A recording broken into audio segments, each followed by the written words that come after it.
welcome to my channel, The Love Tita Heart, the channel for the non-stop followers of Alden and Maine, who will serve as voice for those who cannot express their feelings for Aldab. Kamusta po kayo mga ka-non-stop? Good day po sa inyong lahat. Bago po tayo tumungo sa kaganapan kay Alden and Maine, please subscribe and hit the notification bell para ma-notify po kayo sa mga bagong video na i-upload ko. Salamat po! Happy Heart mga ka-Aldab, last December 30, araw kung kailan umalis si Alden Richards with the family, ay nagpahabol pa ng advisory si Alden na close ang Stardust ng January 1 and 2. Holiday advisory. Marahil para ma-spend ng mga employee ng nasabing bar ang holiday sa kani-kanilang family. Pambihira sa pagiging abala si Alden. Kahit sa araw ng kanyang pagbiyahe patungo sa US ay trabaho pa rin ang nasa isip. Grabe talaga sa sipag ang nag-iisang pambansang Bay and multimedia star Alden Richards. And speaking of masipag, thankful tayo sa masisipag na pag-update ng mga siblings ni Alden. Gayon din si Daddy Bay. Nagpapasalamat ang lahat sa mga pa-update ng Fokerson Senior Family. Tunghayan natin ang mga larawan na ibinahagi nila mula sa pag-alis hanggang sa pagdating nilang pa-update. Unahin natin ang larawan na ito na ibinahagi ng isang employee ng NAIA Terminal 3. Selfie with Alden Richards na halatang puyat at pagod. Pero ika nga ay fresh na fresh pa rin at sobrang gwapo pa rin. Sa boarding area bago ang paglipad, selfie ng buong Fokerson Senior Family bago sumakay ng eroplano. Pa-update ni Raisa Fokerson, Manila to San Francisco. Narating na nila ang destination. Ang pasasalamat ni Alden Richards sa may lumikha o kay Lord sa maayos nilang pag-travel sa San Francisco at may emoji fan ng Aldab. At syempre ang pagdating nila sa Castro Valley, California. Napa-update naman ni Raisa Fokerson. Sa California ang lugar kung saan nakareside si Artie, ang kuya ni Alden, at si Tita Joanne na kapatid ni Daddy Bay. Pa-update naman ni Daddy Bay sa kanilang pananghalian at ang selfie ng kumpletong Fokerson siblings. At syempre ang kanilang pamamasyal.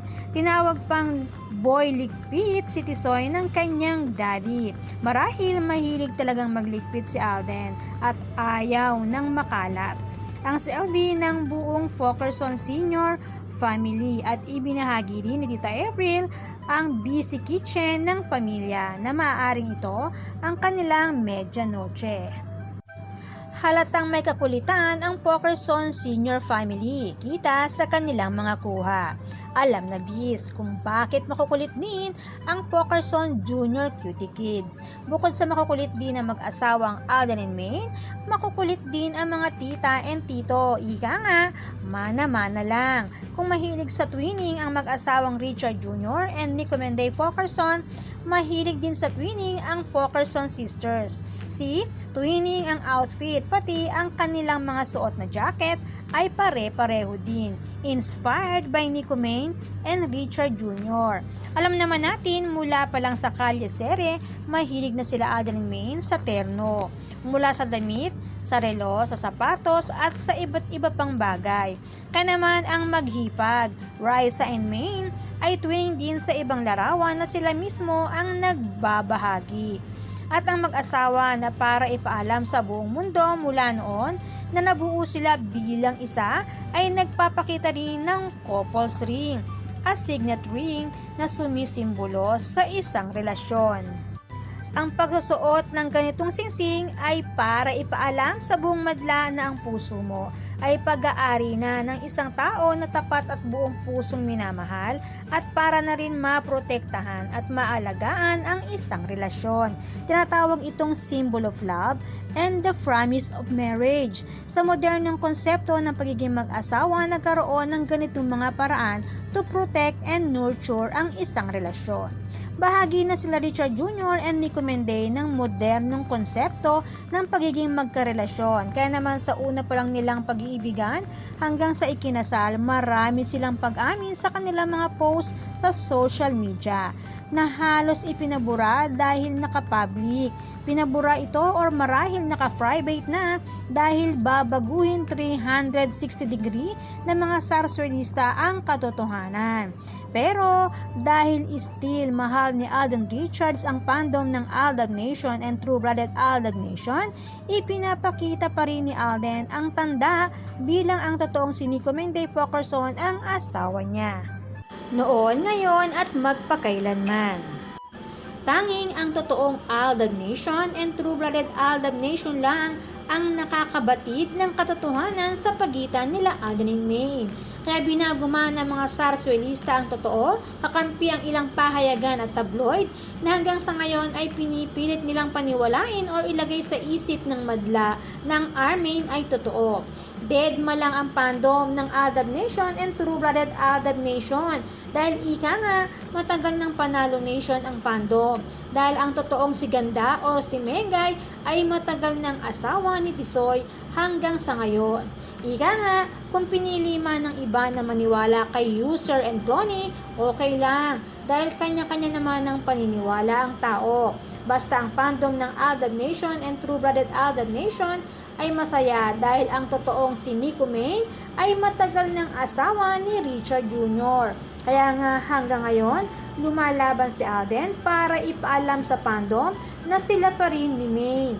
Sa ngayon, wala kakampi si Alden kundi ang kanyang pamilya para magbigay ng kahit cryptic message para sa pagiging mag-asawa ni Tisoy and Mengay.